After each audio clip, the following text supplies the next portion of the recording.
नमस्कार, मैं हूं विनय सिंह। आपका बहुत बहुत स्वागत है। आज हम बात करेंगे कि जेएमएम के तेवर अब थोड़े से अलग मिजाज में है और बीजेपी लगातार जिन चीजों को मुख्यमंत्री के खिलाफ यूज कर रही थी, जेएमएम ने भी अब पुराने पत्ते खोलना शुरू कर दिया है। लेकिन इसी बीच में खबर यह है कि हेमंत सोरेन जी के रसोइया और उनके ड्राइवर को छोड़कर सभी लोगों पर जांच जारी हो चुकी है। यानी कि हेमंत सोरेन के अलावा उनके भाई पर, हेमंत सोरेन की पत्नी पर, उनके पिता शिबू सोरेन पर और उनके प्रेस सलाहकार के अलावा दूसरे तमाम लोगों पर जांच का शिकंजा है। उनका विधायक प्रतिनिधि पर जांच चल रहा है। यानी कि हेमंत सोरेन से जुड़े हुए हर व्यक्ति के ऊपर जांच शुरू हो गया है। जांच इसलिए किया जा रहा है कि कहीं ना कहीं घोटाला हुआ होगा। ऐसे में शिबू सोरेन ने हेमंत सोरेन का पक्ष रखते हुए कहा है कि उन्हें फंसाने की साजिश हो रही है। वहीं दूसरी ओर बाबूलाल मरांडी ने कई और सबूत सामने लाया तो आज सुप्रियो भट्टाचार्य जी सामने आ गए। उन्होंने कहा कि बाबूलाल मरांडी का देश और विदेश में कई खाता है, इसका भी जांच किया जाएगा। इसके साथ साथ रघुवर दास के काल में जो घोटाला के बात हुई थी उसकी भी जांच की जाएगी। सबके बीच 15 से 17 मई के बीच सरकार के सेहत पर क्या असर पड़ेगा, इसे लेकर राजनीतिक हलकों में खूब चर्चा है। चर्चा तो यहां तक है कि अब बीजेपी का ये प्लान है कि किसी भी हेमंत सोरेन के करीबी में से किसी को भी नहीं छोड़ा जाए जो व्यक्ति घोटाला में शामिल है, जाने अथवा अनजाने में ऑफिस ऑफ प्रॉफिट या दोहरा लाभ ले चुके हैं। जाहिर सी चीज है, चुनाव आयोग की जो लेटर है वो 15 मई के पहले राज्यपाल के पास आ जाएगी और इसके बाद जेएमएम की सरकार गिरने की पूरी संभावना होगी। इसी बीच जेएमएम आक्रामक मूड में है। जेएमएम को लगता है कि अब डिफेंसिव होने का कोई फायदा नहीं होगा, क्योंकि सरकार जिस प्रकार से किलाबंदी में फंस गई है, इसमें लगता है कि सरकार चली जाएगी। ऐसे में कांग्रेस का रुख क्लियर होना चाहिए। कुछ दिन पहले ही राजेश ठाकुर सोनिया गांधी से मिले थे और अपना स्टैंड बता दिया था कि क्या स्थिति है मुख्यमंत्री का। राजनीतिक प्रेक्षक के साथ साथ कानून के जानकार भी मानते हैं कि मुख्यमंत्री को त्यागपत्र देना पड़ सकता है अथवा उन्हें अविश्वास प्रस्ताव का सामना करना पड़ेगा या फिर उन्हें बर्खास्त भी किया जा सकता है। राज्यपाल को यह शक्ति होती है कि अगर मुख्यमंत्री किसी प्रकार के भ्रष्टाचार में लिप्त पाए जाते हैं या दोहरा लाभ या ऑफिस ऑफ प्रॉफिट का लाभ लेते हैं, ऐसे में उनकी सत्ता चली जाएगी, उन्हें बर्खास्त किया जाएगा। और इसलिए सभी लोग ये चाहते हैं कि सरकार की जो दिक्कतें हैं वो समाधान हो जाए, क्योंकि वैकेंसी पर वैकेंसी आ रही है। देर रात को कल शाम में ही इंटर वाली वैकेंसी आई, कोई उत्साह नहीं है, ना ही यूट्यूबर पर उत्साह है, ना ही वैकेंसी भरने वाले पे, क्योंकि जो लोग वैकेंसी भर रहे हैं उनको पता है कि नौकरी मिलने वाली नहीं है। सिर्फ फॉर्म भरा जाएगा, आंदोलन होगा और हाईकोर्ट में जाकर के रुक जाएगा। इसलिए अब स्टूडेंट ये चाहते हैं कि पहले ये क्लियर हो जाए कि सरकार किसका होगा, ये क्लियर हो जाए, नियमावली क्या रहेगा, ये क्लियर हो जाए कि हमें नौकरी मिलेगी, तब हम जरूर से आएंगे। अन्यथा ऐसे में कोई फायदा ही नहीं है नौकरी का। यही कारण है कि झारखंड में दिक्कत पर दिक्कत होते जा रहा है।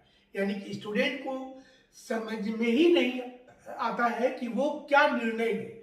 और आपने देखा होगा कि इसके पहले जब वैकेंसी आती थी तो लोगों के अंदर एक उत्साह होता था, स्टूडेंट के अंदर एक उत्साह होता था। लोग सोशल मीडिया में लिखते थे, ये पूछते थे कि कैसे फॉर्म भरना है, लास्ट डेट का क्या होगा, किस प्रकार की स्थिति होगी। लेकिन अब वो उत्साह समाप्त हो गया। स्टूडेंट पिछले 6-7 वैकेंसी को भरने के बाद ये समझ चुके हैं कि यहाँ कुछ होने वाला नहीं है, क्योंकि वैकेंसी भरना ही सिर्फ एक काम रह गया है स्टूडेंट का, क्योंकि एग्जाम होता नहीं है, और होता है तो आंदोलन के भेंट चढ़ जाता है या फिर हाईकोर्ट में जाकर के रुक जाता है।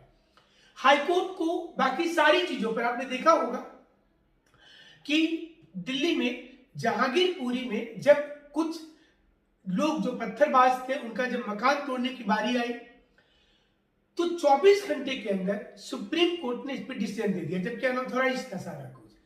और स्टूडेंट की समस्या ऑथोराइज्ड है, लेकिन इसकी सुनने वाला कोई नहीं है। हर मुकदमा डेट पर डेट आगे चला जाता है, चाहे कंटेम्प्ट ऑफ कोर्ट का मामला हो। कंटेम्प्ट ऑफ कोर्ट के साथ साथ आप अगर देखिएगा तो सोनी कुमारी के मामले को देख लीजिए, रमेश हांसदा का मामला देख लीजिए, पंचायत सचिव और जो हाई स्कूल टीचर बहाली मामला देख लीजिए, तो आपको ये अंदाजा मिलेगा कि हमारी जो न्यायपालिका है वह इस मसले को कितनी गंभीरता से लेती है और 24 घंटे के अंदर कैसे कैसे मुकदमे में सुनवाई हो जाता है। तो फिर सवाल ये उठता है कि क्या न्यायपालिका के अंदर भी एक सुधार की जरूरत है। न्यायपालिका में इन चीजों को चीफ जस्टिस कई बार बोल चुके हैं कि delaying in justice is also injustice, यानी कि अगर देर से आपको न्याय मिलता है। अब सोचिए, कई युवा ने अपना रास्ता मोड़ लिया। आप आए दिन पढ़ते होंगे कि इकोनॉमिक हालत की तंगी के चलते लोग गलत स्टेप उठाते हैं। क्या उनकी जिंदगी को सरकार लौटा सकती है? सोनी कुमारी का फैसला आज नहीं तो कल आ जाएगा, लेकिन क्या किसी का जीवन लौट पाएगा? जिसकी उम्र निकल चुकी है, क्या वो वापस आएगा? क्योंकि अब नौकरी में एज की सीमा हो गई है, ऐसे में ये सुविधा नहीं मिलती। दूसरे राज्यों में बिना आंदोलन का ही 40 साल, 42 साल, 45 साल के लोगों को मौका मिलता है, लेकिन हमारे झारखंड में ये नहीं होता और इसके चलते स्टूडेंट को इसका खामियाजा भुगतना पड़ता है। यही कारण है कि स्टूडेंट के दिमाग में रहता है कि जल्दी से जल्दी वो एग्जाम लिखे और एग्जाम लिख करके वो नौकरी ज्वाइन कर ले। और ये सब चीज सरकार को समझना होगा, नहीं तो सरकार की मुसीबत जब आती है युवा नाराज हो जाते हैं। आज हेमंत सोरेन जी की एक प्रकार से मुसीबत कहेंगे कि उनके ऊपर जांच है, उनके पीए के ऊपर जांच है, उनका विधायक प्रतिनिधि के ऊपर जांच है, उनका सलाहकार पर जांच है, उनके पिता पर जांच है, पत्नी पर जांच है, भाई पर जांच है, दुमका के विधायक पर जांच है। क्या हर कोई भ्रष्टाचार में लिप्त था? क्यों नहीं स्टूडेंट्स की सिंपैथी मिल पा रही है? स्टूडेंट सोशल मीडिया में लिख रहे हैं कि सही ही जांच हो रहा है और जल्द से जल्द इनको बर्खास्त कर देना चाहिए। समय रहते अगर मुख्यमंत्री की युवाओं के बारे सोचते, अंबा प्रसाद युवाओं के बारे सोचते, बन्ना गुप्ता युवाओं के बारे सोचते, तो शायद आज युवा इनके साथ खड़े हो जाते। सोशल मीडिया से लेकर हर जगह इनके साथ होते और ये बोलते कि इनके साथ अन्याय हो रहा है। हो सकता है कि इनके खिलाफ कोई षड्यंत्र भी हो रहा हो सकता है सरकार को अस्थिर करने की कोशिश भी हो रही हो, लेकिन सबके बीच युवा को ऐसा लगता है कि जो हो रहा है ठीक हो रहा है। हमने कई सोशल मीडिया प्लेटफॉर्म पर देखा जिसमें लोग कमेंट कर रहे थे कि बहुत जरूरी था ये होना। आप सोचिए कि सरकार चुनने के बाद ऐसा क्या हो जाता है कि 5 साल में लोग उकता जाते हैं, लोग उब जाते हैं और उनको लगता है कि जल्दी से दूसरा सरकार लाओ।